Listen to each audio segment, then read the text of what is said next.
Cosette, voici le moment venu de te dire le nom de ta mère. Elle s'appelait Fantine.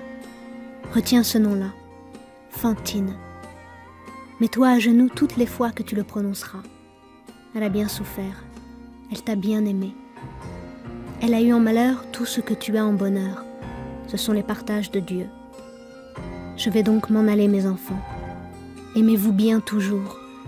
Il n'y a guère autre chose que cela dans le monde. S'aimer. Je meurs heureux. Donnez-moi vos chères têtes bien-aimées que je mette mes mains dessus. Cosette et Marius tombèrent à genoux, éperdus, étouffés de larmes, chacun sur une des mains de Jean Valjean. Ses mains augustes ne remuaient plus. Il était renversé en arrière, la lueur des 2 chandeliers l'éclairait. Sa face blanche regardait le ciel. Il laissait Cosette et Marius couvrir ses mains de baisers. Il était mort. La nuit était sans étoiles et profondément obscure. Sans doute, dans l'ombre, quelque ange immense était debout, les ailes déployées, attendant l'âme.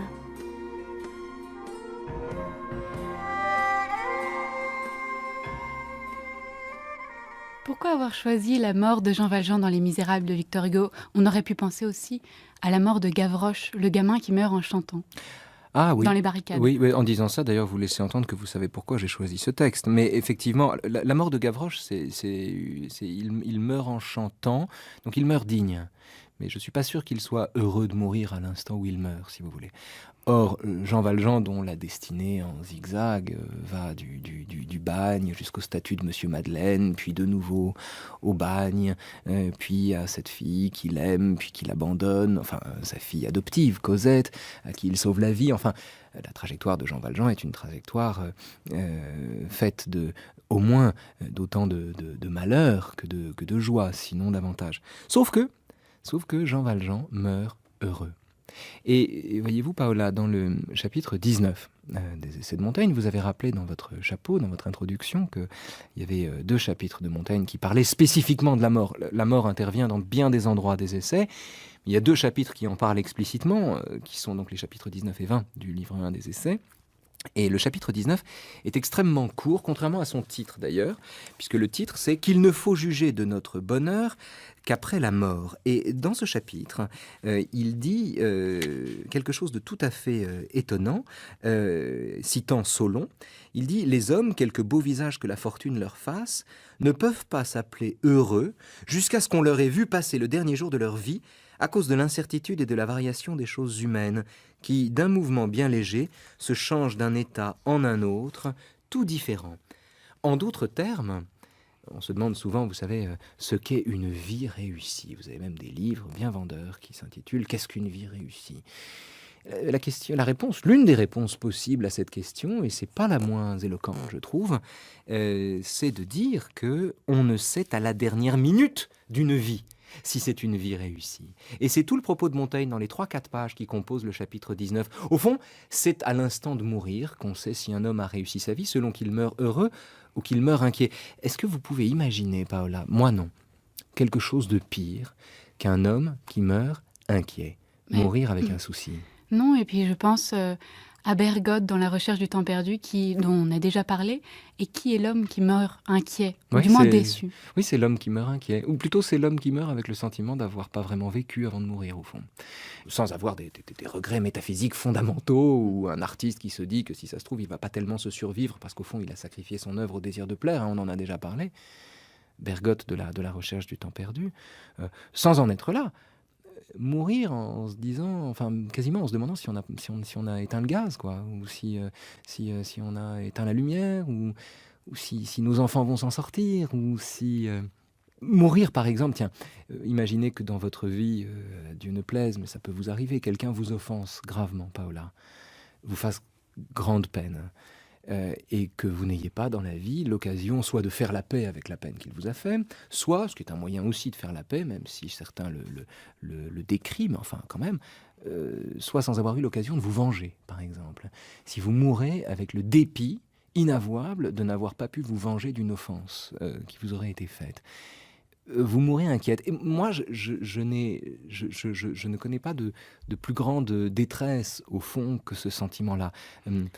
Mourir dans le doute, en définitive. On meurt toujours dans le doute. Mais mourir dans l'inquiétude me semble une chose épouvantable. Et Montaigne a ce mérite vraiment de travailler en épicurien qu'il est, en stoïco-épicurien qu'il est, puisqu'il est à la fois stoïcien et épicurien quand il écrit ses chapitres, a le mérite vraiment de travailler cette question et de lui donner toute sa chance. Oui, mais c'est peut-être plus facile à dire qu'à faire, si tant est qu'on fasse quelque chose au moment où on meurt. C'est pas facile de penser qu'on... Pas tellement de penser qu'on va mourir, mais qu'on va essayer de mourir heureux. Il y a quelque chose de contradictoire. Oui, il y a quelque chose de contradictoire. Vous pensez à Jean Kelevitch, on ne se prépare pas à mourir. Non. On ne se prépare pas à mourir. Jean Kelevitch dit qu'on apprend à faire que ce qu'on peut faire plusieurs fois, et donc la mort est toujours une improvisation. Toujours une improvisation. Et il dit, ce que la mort exige, c'est une préparation sans préparatif. Vous avez en philosophie toute une tradition qui consiste à dire que philosopher, c'est apprendre à mourir. Le premier sens qu'il faut donner à cette tradition-là ne vient pas des stoïciens, mais vient de Platon. De l'idée selon laquelle, l'idée formulée par Socrate, selon laquelle l'exercice de la philosophie est une façon, dans le temps de la vie, de s'entraîner à détacher l'âme du corps. C'est le fameux argument du Phédon. On s'entraîne, en philosophant, tout le temps de la vie, à détacher l'esprit du corps. Nous apprendre à ne point craindre de mourir, dit Montaigne, c'est l'objet de la démarche de Platon. Au fond, la mort ne fait que parachever ce mouvement de l'existence par lequel, en réfléchissant, notre esprit apprend à se débarrasser de son corps, c'est-à-dire à se débarrasser d'abord des illusions que son corps lui dépose et lui oppose, et puis, au-delà, à se débarrasser du fardeau d'un corps qui nous attache indûment à cette vie de chair et de matière. Oui, mais ça, c'est dans l'idée d'une survie de l'âme. Oui, c'est dans l'idée d'une survie de l'âme, c'est aussi dans l'idée, survie ou pas, de mourir sans ciller après avoir vécu sans se plaindre. La mort de Socrate, dans le Phédon, telle qu'elle est racontée dans le Phédon, Paola, on fait référence au Phédon, parce que Montaigne lui-même y fait référence. C'est un très beau dialogue, le Phédon. C'est là qu'on raconte la mort de Socrate. Et il y a des tas de choses à dire sur la mort de Socrate, on ne va pas rester maintenant 1 heure dessus, mais quand même, Socrate meurt sans se plaindre, vit sans se plaindre et meurt sans se plaindre encore moins. Et non seulement il ne se plaint pas, mais il dit même qu'à l'image des cygnes qui chantent avant de mourir, il dit les cygnes, on raconte que les cygnes chantent de tristesse. Eh bien moi je dis qu'ils chantent de joie, car, et c'est la raison pour laquelle Socrate est vu dans sa cellule de prison, juste avant d'avaler la ciguë, en train de composer de la musique sous la dictée de sa muse.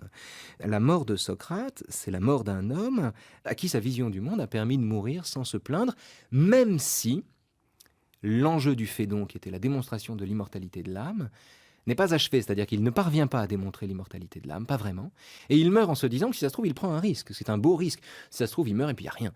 Et si ça se trouve, il meurt et son âme est immortelle, et il continue à discuter avec les dieux, et à ce moment-là, tout va bien.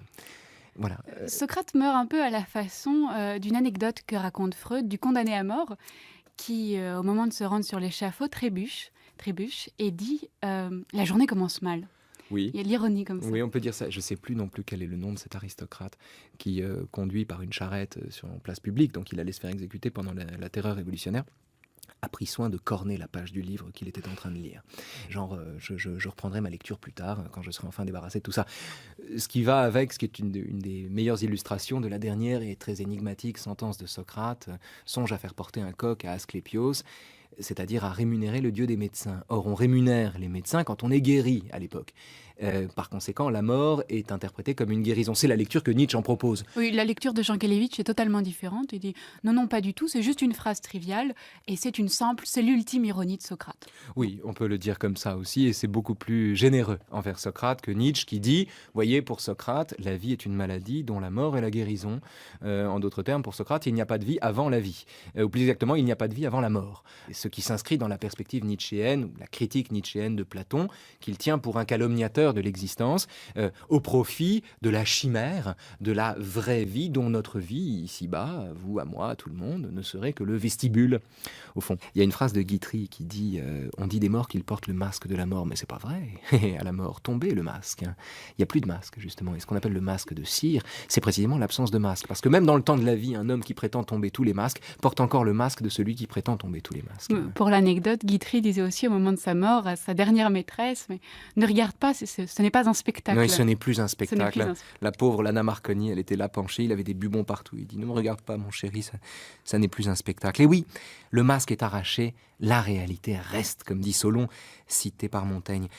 Un autre point dans ce texte qui me semble très important et qui peut-être peut faire écho aux préoccupations de nos auditeurs qui ont au moins tous en commun, non pas d'avoir lu Montaigne, mais d'être mortels et d'avoir un problème avec ça. Sinon, ils ne sont pas humains. Il devança par sa chute, donc Montaigne cite un bonhomme qui meurt tôt alors qu'il avait plein d'ambition, on peut considérer que cette mort est prématurée, mais il devança par sa chute le pouvoir et le renom où il aspirait par sa course. C'est James Dean au fond. C'est celui qui accède à la gloire par sa mort. C'est au fond celui dont la mort donne à la vie la forme d'un destin.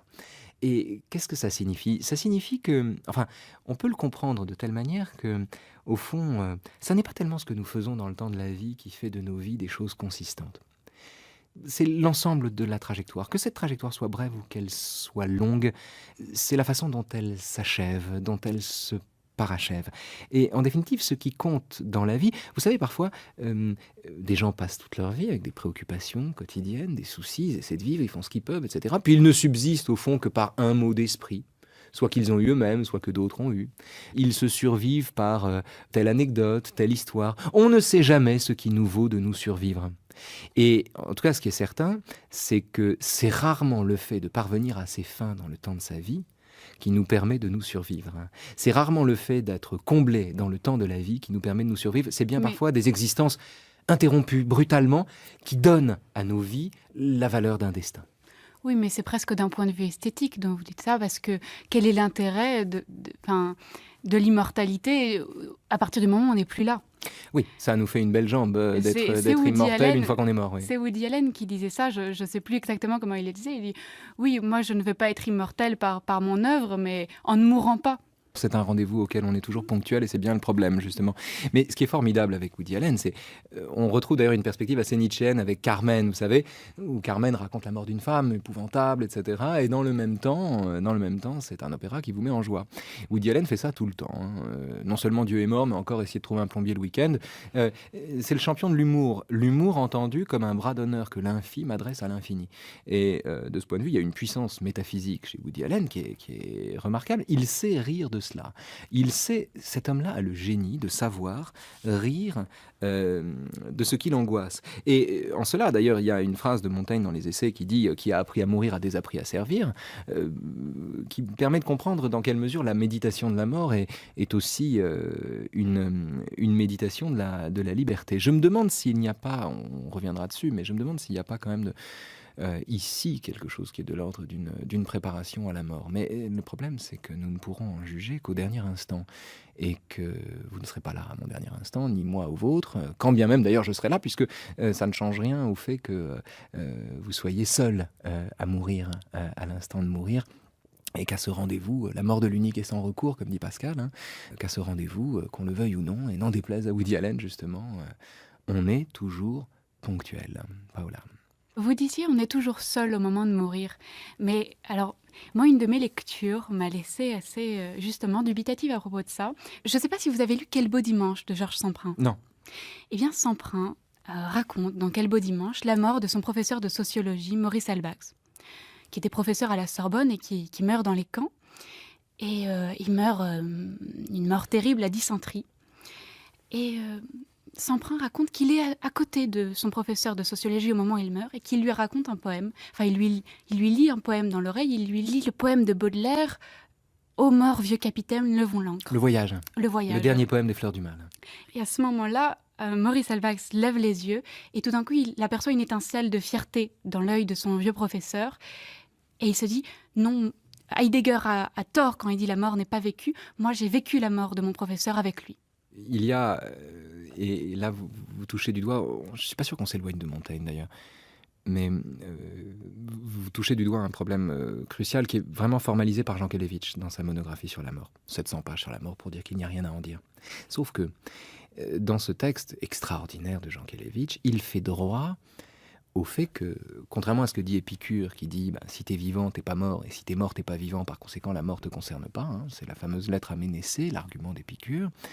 Jean Kelevitch dit oui, mais il y a la mort des autres.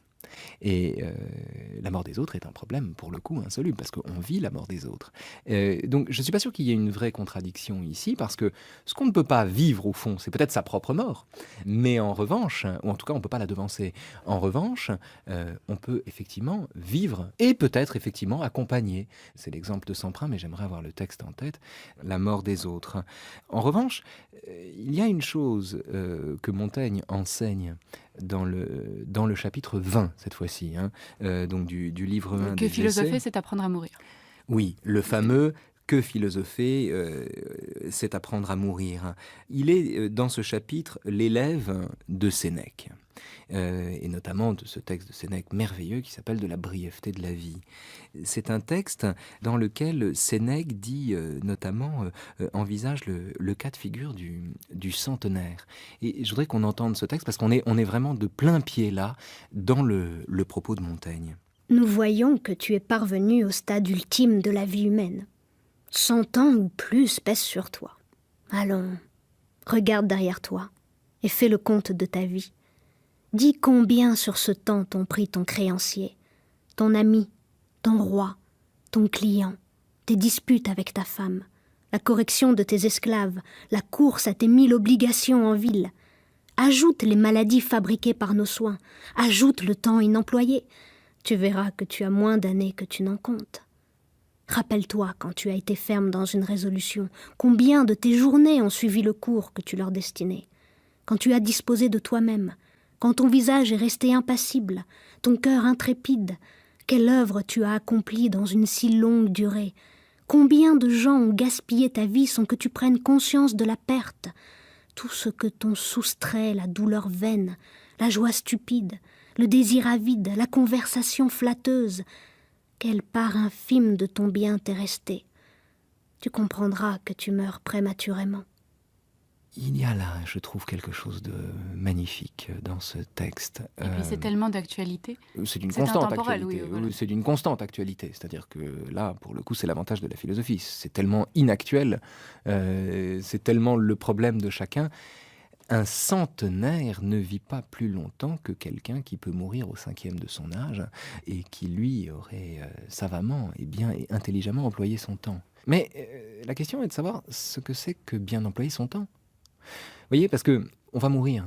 Donc pourquoi faire ça plutôt qu'autre chose ? Je veux dire, on va mourir. Donc en quoi le fait de mourir est-il une indication sur la façon dont il faut employer son temps ? Au fond, philosopher, c'est peut-être apprendre à mourir, mais ce qui est certain, c'est que mourir, c'est apprendre à philosopher. Mourir, c'est-à-dire se savoir mourant. Et ça, c'est la grande leçon de Montaigne dans le chapitre 20. Oui, mais moi, avec ça, j'ai un problème qui est le même problème, en fait, qu'Ivan Illich dans le court roman de Tolstoï. C'est, oui, si on accepte le syllogisme, Caius est mortel, or tous les hommes sont mortels, donc Caius est mortel. Oui, mais moi, je ne suis pas Caius, et Caius n'est pas moi. Autrement dit, on va tous mourir, oui, mais c'est pas moi. L'exemple de syllogisme qu'il avait appris. Caius est un homme. Tous les hommes sont mortels. Donc Caius est mortel, lui avait paru juste dans sa vie passée seulement par rapport à Caius, mais jamais par rapport à lui. Ce Caius était un homme en général, et c'était parfaitement juste. Mais lui n'était pas Caius, et pas un homme en général. Il avait toujours été un être tout à fait différent de tous les autres. Il était Vania avec sa maman, son papa, avec Mithya, Valodia, avec ses jouets, avec le cocher, la bonne, et puis avec Katienka, et toutes les joies, les chagrins, les fiertés de l'enfance, de l'adolescence, de la jeunesse. Est-ce que Caius connaissait l'odeur de ce ballon de cuir à rayures que Vania aimait tant ? Est-ce que Caius baisait ainsi la main de sa mère, etc. etc. C'est la mort d'Ivan Illich. C'est la nouvelle de Tolstoï où il se met dans la perspective d'un homme qui meurt, c'est-à-dire vu de l'intérieur. On en revient à Bergotte, dont on parle à chaque fois, Paola, mais c'est pas grave. Hein. La mort de Bergotte, c'est pareil, hein. On est dans l'esprit d'un homme qui meurt. Ce qui est une prouesse, évidemment, dont nul homme n'est capable, sinon les écrivains, peut-être. C'est vrai. Nous savons que nous allons mourir. Mais nous n'y croyons pas. Mais nous n'y croyons pas. Or, tout le propos de Montaigne dans le chapitre 20 des Essais, c'est de donner à ce savoir la puissance de s'incorporer. Et c'est en cela qu'il faut s'exercer à mourir. S'exercer à mourir, hein, c'est ne pas passer sa vie à essayer d'oublier qu'on va mourir. Parce que, d'abord parce qu'on est bien surpris quand la mort arrive, hein, un peu comme la cigale, hein, qui est bien dépourvue quand la bise fut venue. Et puis, surtout, parce que avoir la conscience de sa mortalité n'a rien à voir avec le fait de se dire qu'on va mourir. Si je vous dis vous allez mourir, Paola, vous dites bah oui, d'accord, mais vous n'y croirez pas plus que moi. Intégrer, incorporer le sentiment de sa mort a pour effet sur notre vie d'orienter nos actes, paradoxalement, dans le sens, du point de vue de Montaigne, de la plus grande liberté et de la plus grande vertu. C'est la raison pour laquelle, dans ce chapitre, Montaigne s'en prend au divertissement, à ce que Pascal appellera le divertissement. Et tout ce que Pascal dit du divertissement lui vient en ce sens de Montaigne. Mais du point de vue pascalien, le divertissement, ça n'est pas l'oubli de la mort, c'est la volonté d'oublier la mort. Ce qui est tout à fait différent. Se divertir, ça n'est pas oublier qu'on va mourir, c'est vouloir penser à autre chose. De sorte que celui qui se divertit sait autant qu'un autre qu'il va mourir, et il le sait tellement qu'il ne veut pas le savoir. Et ne pas vouloir savoir quelque chose prouve qu'on le sait. Or, à ce modèle-là, Montaigne oppose la figure, par exemple, des Égyptiens qui dînent avec un cadavre ou avec un squelette au milieu de la table. L'idée qu'il faut ôter à la mort son étrangeté, il faut la fréquenter, s'accoutumer à elle. N'ayons rien aussi souvent dans la tête que la mort. À tous instants, représentons-la à notre imagination et avec tous ses visages. Au faux pas d'un cheval, par exemple, dit Montaigne. Il sait de quoi il parle. Il a fait une chute à cheval, il a failli mourir. Et il a éprouvé le sentiment que la mort n'était pas si désagréable que ça. Exactement. Rousseau saura s'en souvenir quand il racontera sa chute à chien dans les rêveries d'un promeneur solitaire.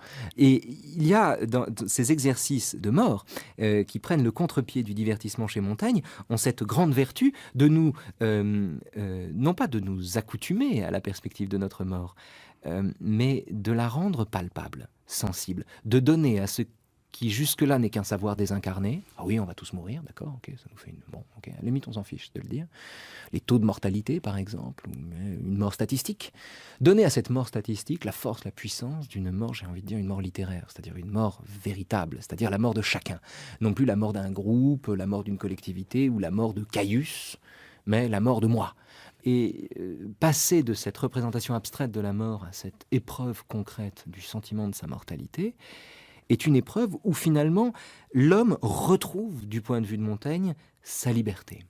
Et là, on touche du doigt, je crois, une des plus belles leçons de la philosophie.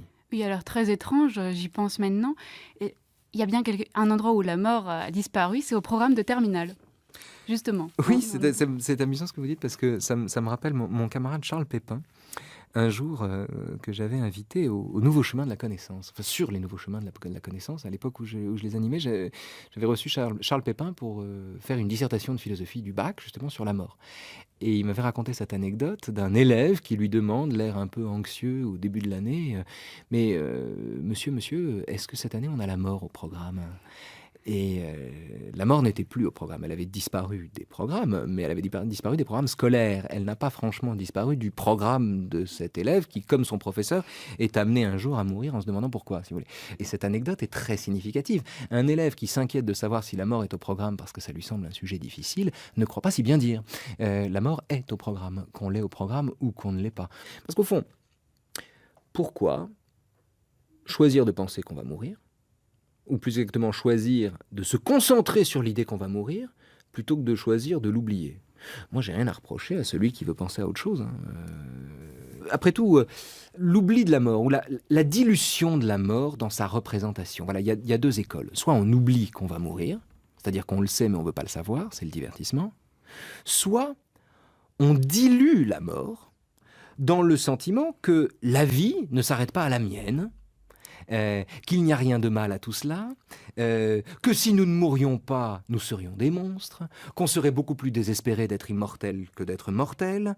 Si vous voulez, ce sont les élus qui regardent leurs termes en face et découvrent, sous l'illusion d'une tragédie personnelle, genre après moi le déluge, que comme une feuille morte dont la chute fertilise l'humus, au fond, chacun doit mourir en épuisant les souffrances pour que du sol où il repose jaillissent les joies d'un avenir où il n'est pas. Ce qui n'est pas grave. Il y a vraiment deux écoles. Oui, Schopenhauer ne dit pas mourir, mais dénaître. Oui, dénaître, exactement. D'ailleurs, la métaphore de la feuille qui fertilise l'humus est une métaphore de Schopenhauer. C'est le Schopenhauer presque bouddhiste, celui qui parle de palingénèse, du retour de toute chose. Il parle à la feuille de l'arbre. Il lui dit, mais feuille, toi qui gémis de tomber, réjouis-toi de tomber, puisqu'en tombant, tu vas fertiliser l'humus qui permettra à l'arbre de donner le jour à d'autres feuilles que toi. Alors, cette disposition de l'esprit, cette dépersonnalisation de la mort, au fond, n'est accessible qu'aux sages, tels que Montaigne les décrit justement dans ce chapitre. Et c'est en cela qu'on peut dire que philosopher, c'est apprendre à mourir, ou que mourir, c'est apprendre à philosopher. Parce que ce que Montaigne permet de montrer ici, c'est la figure de cet homme qui est parvenu à se déprendre de lui-même au point de ne pas faire de sa mort une tragédie, ou plus exactement de faire de ce qui n'est qu'une tragédie pour lui, une anecdote à l'échelle du réel, en définitive. Et c'est en cela qu'il reconquiert sa liberté. Un homme qui est libéré du sentiment qu'au fond, quoi qu'il fasse, ça s'achève et que c'est une catastrophe. Un homme qui se libère de cela est un homme qui peut ensuite, comme le dit Montaigne, demander à la mort de le trouver en train de... Planter ses choux. Il n'aura pas fini au moment de mourir. En d'autres termes, C'est l'inverse, désolée de vous interrompre, mais c'est l'inverse du vieillard de la fable de La Fontaine qui dit non, non, non, non, pas maintenant, il a pourtant 100 ans. Mais non, non, pas maintenant, j'ai pas fini d'écrire mon testament, j'ai pas fini de pourvoir mon petit-fils. Et la mort lui dit, mais tu n'auras jamais fini, même si je viens te voir dans 100 ans encore. exactement. Pourquoi ? Parce que le fait que nous soyons mortels, c'est-à-dire le fait que nos vies s'achèvent, est précisément la raison pour laquelle nous sommes des êtres inachevés. C'est parce que nos vies s'achèvent que nous sommes inachevés. L'inachèvement est constitutif de la nature humaine parce que la mortalité est constitutive de la nature humaine, de sorte qu'il faut faire son deuil de l'achèvement qui en un sens n'est accessible qu'aux dieux pour ne pas mourir inquiet. Justement, celui qui meurt inquiet, c'est celui qui voudrait avoir tout fini.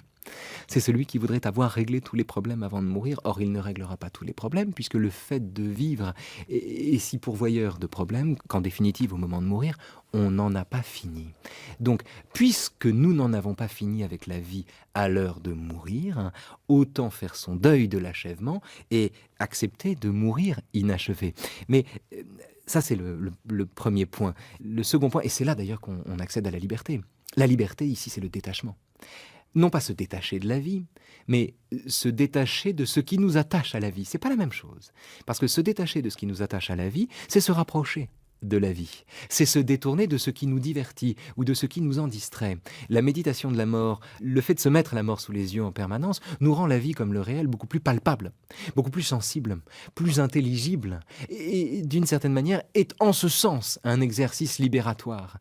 Donc il y a là vraiment quelque chose de l'ordre d'un apprentissage où on retrouve le modèle platonicien d'une séparation du corps et de l'esprit, sauf qu'évidemment chez Montaigne le corps et l'esprit ne sont pas séparés, mais il l'interprète autrement. Mais au fond c'est la même affaire. Mais ce qui me frappe, moi, dans ce passage, c'est justement que c'est un passage. Que comme tout passage, il y a quelque chose d'incompréhensible.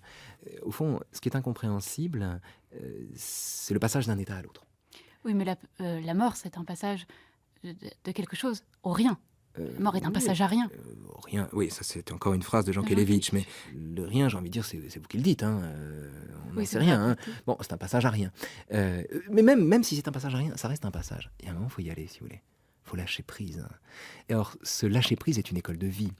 Le lâcher prise se fait par excellence d'amour, par amour de la vie, justement. Le lâcher prise, c'est un détachement qui permet de regarder la vie en face, justement, c'est-à-dire l'imminence de la mort sur chacun de nos actes. Et il y a quelque chose dans ce passage de tout à fait incompréhensible. Pour le dire autrement, mettons que vous rentriez vous allez au sport d'hiver, Paola. Vous allez skier et vous avez oublié de mettre vos gants. Vous êtes un peu distraite, vous oubliez de mettre vos gants, vous rentrez, vous avez les mains congelées, d'accord ? Heureusement, vous avez de la chance, vous passez vos vacances dans un chalet, il y a du feu dans l'âtre, et vous rapprochez vos mains du feu et elles se réchauffent insensiblement jusqu'au moment où elles brûlent. De sorte que vous passez des mains qui gèlent aux mains qui brûlent. Vous opérez ce qu'on appelle un changement d'état, c'est un saut qualitatif. Mais ce changement d'état, lui, s'opère de manière insensible, c'est-à-dire de manière progressive. Et c'est tout le mystère du basculement d'un état dans un autre qui s'opère insensiblement, que la mort permet de penser. Et c'est dans cela que la mort est une école de vie. La mort est une école de vie parce que, pour deux raisons, du point de vue de Jean Kelevitch, que vous aimez tant et que vous citez si bien, et aussi du point de vue de Montaigne. C'est la même affaire ici. La mort est une école de vie de deux manières. La première, c'est que le fait que rien ne dure ne dévalue pas tant les choses qu'elle les rend précieuses. C'est parce que les choses sont précaires qu'elles sont précieuses. Oui, le problème, c'est si on était immortel. Si on était immortel, tout ce qui nous semble des vertus deviendrait des vices. Ça abolirait la morale. Elle n'aurait plus d'intérêt. Oui, c'est encore une autre affaire, mais oui, effectivement, si vous êtes immortel, vous n'avez aucune raison de ne pas être avare, par exemple. Pourquoi c'est ridicule d'être avare? Pourquoi c'est pathétique? Parce que vous n'allez pas mourir riche. Pourquoi c'est ridicule de faire... Vous voyez, on s'en fout de mourir riche. Quel intérêt? En revanche, si vous ne mourrez pas, vous êtes en droit d'être avare et de considérer qu'accumuler toutes les richesses, c'est un projet légitime. C'est un projet qui a du sens. C'est un projet que ne caducifie pas, que ne rend pas caduque la perspective de votre mort. Mais pour en revenir à ce que je vous disais tout à l'heure, là où la mort est une école de la vie chez Montaigne, chez Jean Kelevitch, et en fait chez Bergson, qui en parle très peu, qui n'en parle presque pas d'ailleurs, c'est que la mort nous stupéfie alors qu'on s'y attend. On s'y attend, on ne peut que s'y attendre. Rien n'est plus prévisible que de mourir, et rien n'est plus surprenant quand ça arrive. Or, si l'on prend ce modèle-là de ce qui est infiniment prévisible et totalement surprenant, et qu'on l'applique à tous les événements de la vie, nous avons le fin mot, ou le commencement, de la philosophie. C'est-à-dire l'art de s'étonner de ce qui est habituel, ou l'art de s'étonner de ce qui est prévisible.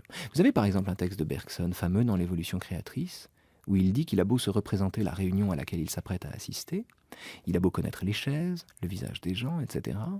Au moment où il y arrive, cette réunion lui semble dessinée par une main d'artiste. Il arrive à être surpris par ce à quoi il s'attend. Mieux, c'est parce que ce à quoi il s'attend arrive qu'il est vraiment surpris. Or, la mort ne nous donne pas d'autre leçon que cela. Sachez être surpris par ce à quoi vous devez vous attendre. Et la philosophie n'enseigne pas autre chose. Apprenez à être surpris par ce que vous avez l'habitude de voir, et ayant l'habitude de le voir, ce à quoi vous pouvez vous attendre. Oui, mais si on est surpris, c'est qu'on ne s'est pas préparé. On est un petit peu dans le cas du héros du dernier jour d'un condamné, de Victor Hugo, qui, lorsque le prêtre vient le chercher, il dit « Êtes-vous prêt ?» Et le héros répond « Je ne me suis pas préparé, mais je suis prêt. » Mais voilà, mais tout y est. Tout y est. La préparation sans préparatif dont parle Jean Kelevitch et que Montaigne met en scène dans le chapitre 20 des Essais, c'est ça. On ne se prépare pas à mourir. On ne peut pas se préparer à mourir puisque, de toute façon, qu'on s'y prépare ou non, qu'on soit cigale ou fourmi, on est stupéfait quand ça arrive. On ne peut pas s'y préparer. Mais en revanche, on peut se souvenir du fait que mourir nous surprendra, quoi qu'il arrive. Quoi qu'il arrive, c'est-à-dire quoi que nous fassions pour nous y préparer, entre guillemets. Donc qu'on s'y prépare ou non, de toute façon, on est promis à cette surprise-là. Et cette surprise-là, si on l'exporte au temps de la vie même, alors la vie devient la vie la plus ordinaire, la vie la plus banale, les choses les plus quotidiennes. Eh bien, nous en devenons le poète. Nous apprenons à être surpris. En cela, la mort est une école de philosophie. La deuxième façon dont la mort est une école de philosophie, c'est que l'énigme de ce passage, de ce saut donc, qui est en même temps un saut qui se fait progressivement, donc cette bizarrerie, vous savez, comme les mains qui se réchauffent jusqu'à devenir brûlantes, l'énigme est celle d'un passage qui se fait insensiblement. Comment on passe d'un état à l'autre alors qu'on le fait progressivement? Comment on bascule alors que c'est progressivement qu'on le fait? Eh bien, il y a un renseignement là-dessus. Et il y a une expérience qui nous permet de le comprendre, qui est non pas la petite mort, mais... Le sommeil. C'est aussi dans l'apologie de Socrate qu'à la fin il dit à ses juges, voici venu le temps de nous séparer, vous pour vivre et moi pour mourir, mais qui de nous deux a le plus de chance? Ça, seuls les dieux le savent, je ne sais plus exactement la dernière phrase. Mais le sommeil est un renseignement sur la mort. Il y a bien un moment où on lâche prise. Il y a bien un moment où on perd conscience. Il y a bien un moment où on ne s'accroche plus. Et en général, ce moment nous prend au dépourvu. On se laisse attraper par le sommeil, comme on se laisse attraper par la mort. Et c'est quand même étonnant de penser à quel point nous pouvons, dans le temps de la vie, et Montaigne ne cesse de s'étonner de ça, nous pouvons avoir peur de la mort, c'est-à-dire avoir peur d'un instant qui, en lui-même, quand il apparaît, nous prend tellement au dépourvu qu'au fond, on ne se voit pas faire, si vous voulez, ou on ne se voit pas défaire. Et là, il y a dans le contraste entre cette crainte, cette hantise, tout le temps de la vie, et cette expérience, telle que Tolstoï l'a décrit encore dans Ivan Ilitch, quelque chose de tout à fait stupéfiant, et je crois de profondément une invitation, non pas au voyage, mais une invitation en tout cas au voyage dans le présent, c'est-à-dire dans l'ici-bas, dans les jouissances fugaces de l'existence, que le fait de mourir ne doit pas nous décourager d'aimer ou d'apprécier, bien au contraire. Quand je danse, je danse. Vous avez raison. Dans le dernier chapitre des Essais de Montaigne, le chapitre 13 du livre 3 de l'expérience, Montaigne dit « Quand je dors, je dors. Et quand je danse, je danse. » Ou « Quand je danse, je danse. Et quand je dors, je dors. » Et d'ailleurs, ensuite, il dit « Et quand je me promène en un beau verger, où on le retrouve planter ses choux, d'ailleurs. » Et il y a là une véritable liberté. J'ai dit plusieurs fois aujourd'hui que la préméditation de la mort était préméditation de la liberté. Qui a appris à mourir a désappris à vivre. En quoi ? Eh bien, en cela qu'un Montaigne devenu vraiment épicurien, dans le dernier chapitre des Essais, il est plus stoïcien, au chapitre 20 sur la mort du livre 1, et il est devenu épicurien. La préméditation de la mort chez Montaigne lui permet d'être dans ses pas, de ne pas être ailleurs que là où il se trouve, de ne plus souffrir du strabisme divergent de la conscience qui affecte tous les humains, qui font que nos deux yeux regardent l'un vers le passé, l'autre vers le futur, alors que c'est du présent qu'il s'agit.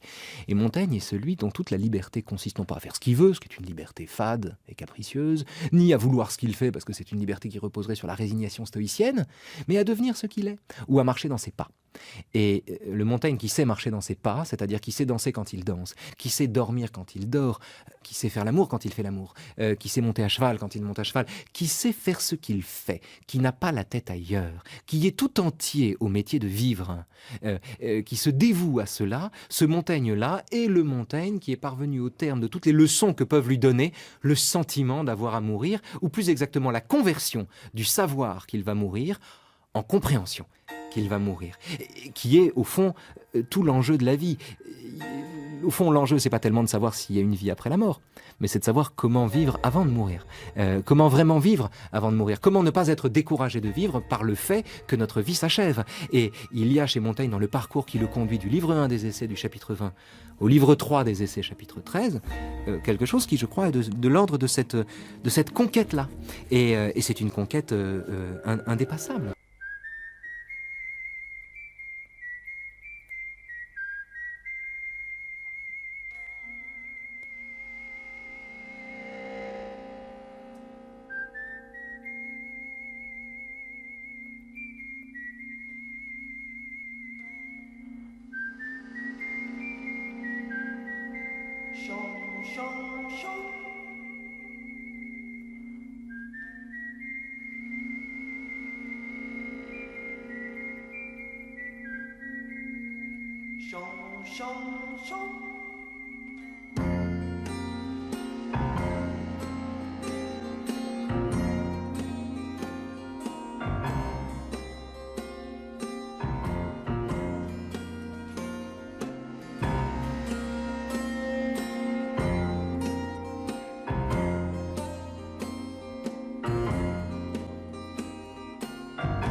Chant,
chant, chant.